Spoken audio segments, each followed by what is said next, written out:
नमस्कार, मैं फैसल और आप देख रहे हैं विचार आप तक। इस वक्त की सबसे बड़ी खबर आ रही है कि सुप्रीम कोर्ट ने मस्जिद सर्वे को लेकर याचिकाएं रद्द कर दी है और साथ ही कहा है कि अगली सुनवाई तक कोई भी ऐसी याचिका या ऐसा मामला दर्ज नहीं हो सकता जब तक इस मामले पे सुनवाई नहीं हो सकती। पूरा मामला क्या है और पूरा मामला मैं आपको विस्तार से बताता हूं। देखिए, वर्शिप एक्ट केंद्र सरकार को एससी ने नोटिस जारी किया है। फिलहाल मंदिर मस्जिद से जुड़ा नया मुकदमा नहीं हो सकेगा दायर। कोर्ट में बुधवार को पूजा स्थल अधिनियम 1991 के खिलाफ दायर याचिकाओं पर सुनवाई शुरू हुई। मुख्य न्यायाधीश डीवाई चंद्रचूड़ ने स्पष्ट रूप से कहा कि इस मामले की अगली सुनवाई तक मंदिर मस्जिद से जुड़े किसी भी नए मुकदमे को दर्ज नहीं किया जाएगा। सीजीआई ने कहा, हम एक बात स्पष्ट करना चाहते हैं कि अगली सुनवाई तक कोई नई याचिका दायर नहीं हो सकती। अदालत ने सभी पक्षकारों से कहा कि वे अपने तर्क पूरी तरह तैयार रखें ताकि मामले को तेजी से निपटाया जा सके। पूजा स्थल अधिनियम 1991 धार्मिक स्थलों की स्थिति को 15 अगस्त 1947 के आधार पर संरक्षित करता है और इसमें बदलाव करने पर रोक लगाता है। हालांकि इस कानून में अयोध्या के राम जन्मभूमि बाबरी मस्जिद विवाद को बाहर रखा गया था। सुप्रीम कोर्ट के मामले की अगली सुनवाई के लिए तारीख तय की गई है। कोर्ट ने मामले की अगली सुनवाई के लिए तारीख तय की है और तब तक स्थिति को यथावत रखने का निर्देश दिया है। प्लेसेस ऑफ वर्शिप एक्ट 1991 की वैधानिकता को चुनौती देने वाली याचिकाओं पर आज सुप्रीम कोर्ट में सुनवाई हुई।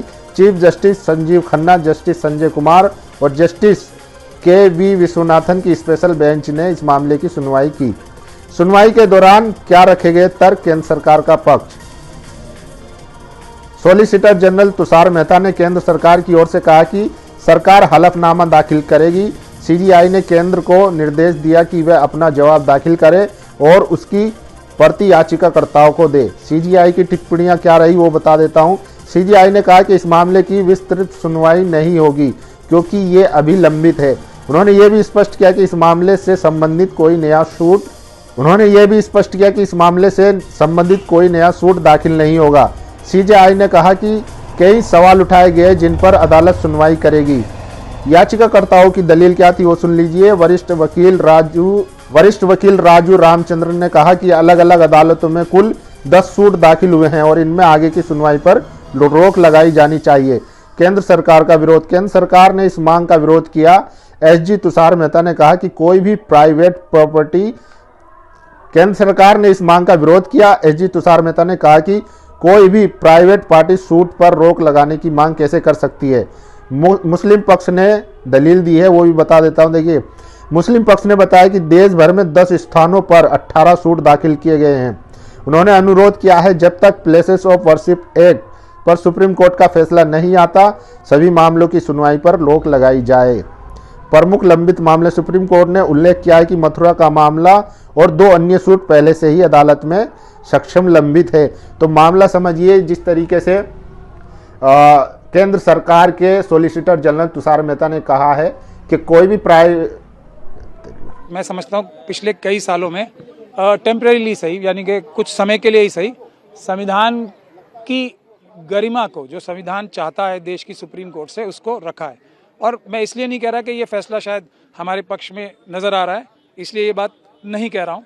हमारे पक्ष में ये इसलिए नज़र आ रहा है कि गैरकानूनी तरीके से हर मस्जिद को, हज़ारों मस्जिदों को मंदिर बताने की कोशिश हो रही थी, तो इसलिए थोड़ा बहुत हमारे पक्ष में नज़र आ रहा है।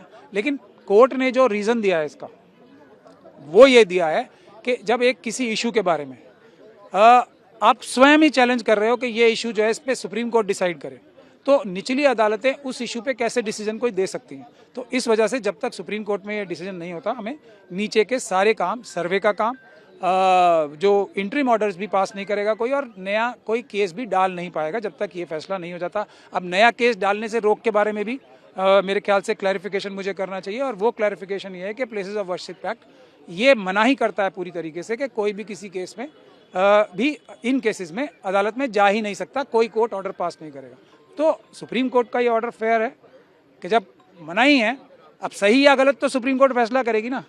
इसीलिए हम लोग तो ज़्यादा खुश नहीं है इससे, लेकिन अभी टेम्परेरी राहत मिली है, लेकिन अभी इसमें बहुत संघर्ष जारी है। और ये एक बात मैं और कह दूं कि जब ये इतने सालों से सो ही रहे थे, तो अभी कौन सा तूफान टूट जाएगा, कुछ दिन रुक जाए। तो पर आज एक और जो महत्वपूर्ण बात ये हुई है कि मैंने तो शायद सुना है, पता नहीं सही सुना है या गलत सुना है, जो हमारा विरोधी पक्ष है उसने जैन साहब को अपना वकील बनाया, नोडल वकील प्रपोज किया है। तो एक बात तो तय हो गई कि जैन साहब जो हैं उस पक्ष के सबसे धुरंधर वकील हैं, एक बात तो ये तय हो गई। दूसरी बात ये तय हो गई, जो मैंने अगर सुना है सही सुना है, तो तुषार मेहता साहब ने भी उनका नाम प्रपोज किया था। तो ये दोनों इंटरेस्टिंग चीज़ अभी हुई हैं आज। प्लेसेज ऑफ वर्शिप एक्ट में जो हिंदू पक्ष का भी पिटीशन था, जो सेक्शन 3 और 4 है, उसको ultra vires of the constitution declare किया जाए, जबकि मुस्लिम पक्ष का पिटीशन था कि प्लेसेज ऑफ वर्शिप एक्ट के सेक्शन 3 और 4 को इम्प्लीमेंट किया जाए। आज माननीय सर्वोच्च न्यायालय में दोनों पक्ष की दलीलें आई। माननीय सर्वोच्च न्यायालय ने आज के अपने आदेश में कहा है कि इस सारे मामले की सुनवाई अगली तारीख पर होगी, लेकिन उन्होंने एक आज आदेश पारित किया कि नए सूट रजिस्टर नहीं किए जाएंगे जहां प्लेसेज ऑफ वर्शिप एक्ट का मामला इन्वॉल्व होता हो। दूसरा, उन्होंने यह भी कहा कि जो सूट रजिस्टर हो गया है वो सूट तो चलेगी, लेकिन जब तक ये मामला सुप्रीम कोर्ट में पेंडिंग है, कोई इंटरिम ऑर्डर, कोई अदालत जहां ये सूट पेंडिंग है, जो मुस्लिम पक्ष ने कहा 18 सूट टोटल पेंडिंग है, उसमें कोई इंटरिम ऑर्डर पास नहीं किया जाएगा जब तक section places of worship act का मामला इस कोर्ट में विचाराधीन है। सर, सर्वे को भी लेकर सुप्रीम कोर्ट ने कुछ कहा है क्या? सर्वे का भी कहा है कि जो कोई सर्वे का ऑर्डर अभी इस जब तक ये मैटर पेंडिंग है, यहाँ कोई अदालत पास नहीं करेगी। तो देखिए, केंद्र सरकार के सॉलिसिटर जनरल तुषार मेहता ने कहा है कि कोई भी प्राइवेट पार्टी इस तरीके से याचिका दायर नहीं कर सकती है। वहीं सुप्रीम कोर्ट की बेंच ने साफ साफ कहा है कि वर्शिप एक्ट पर जब तक सुनवाई नहीं हो जाती है तब तक कोई भी नई याचिका दाखिल नहीं हो सकती। तो फिलहाल सबसे बड़ी राहत मिली है मुसलमानों को कि इस तरीके की जितनी भी याचिकाएं दायर की जा रही थी, चाहे वो संभल के मामले में हो या अजमेर के मामले में हो, मथुरा के, तो इस वक्त की सबसे बड़ी खबर यही है, सुप्रीम कोर्ट ने वर्शिप एक्ट पर सुनवाई होने तक सभी तरह की याचिकाओं पर रोक लगा दी गई है। इससे बड़ी राहत मिली है मुस्लिम पक्ष को। जैसा कि आपने देखा होगा, अभी फिलहाल में संभल मस्जिद का सर्वे को लेकर विवाद हुआ, इसके अलावा अजमेर दरगाह को लेकर विवाद हुआ, बदायूं में भी याचिका दाखिल की जा रही थी। इसके अलावा दिल्ली की जामा मस्जिद जो है उसको भी क्लेम किया गया कि वहां उसके नीचे भी मंदिर हैं। तो इस तरीके की जितनी भी याचिकाएं दायर की जा रही थी देश भर में, फिलहाल उन पर रोक लगा दी गई है। तो ये एक बड़ा फैसला माना जा रहा है और मुस्लिमों के लिए, मुस्लिम पक्ष के लिए एक बड़ी राहत मानी जा रही है। बाकी इस पूरी वीडियो पर और इस खबर पर आपकी क्या राय है, अपनी राय जरूर दीजिए। शुक्रिया।